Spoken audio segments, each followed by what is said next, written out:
Breaking news alert right now out of Mount Juliet, and that's where police are searching for a man wanted after a business break-in a short time ago. Let's go to Josh Breslow. He's at the WKRN.com alert desk with that.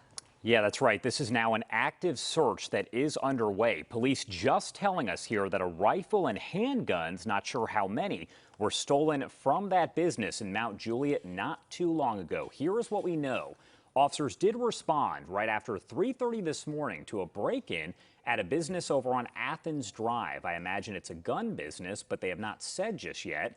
Police describe the burglar as a thin black man wearing a gray hooded sweatshirt with a red stripe and black pants. Now, we are told that he was last seen in the area of Legacy Park Road after his car apparently became disabled on the roadway as he fled from that scene.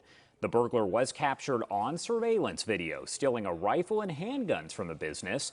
At this point, no additional information has been released as all of this is going on right now. But if you see him, call 911 right away. We do have a crew headed to that scene, and we'll bring you the latest on air and on our website. Head to WKRN.com for the latest breaking news.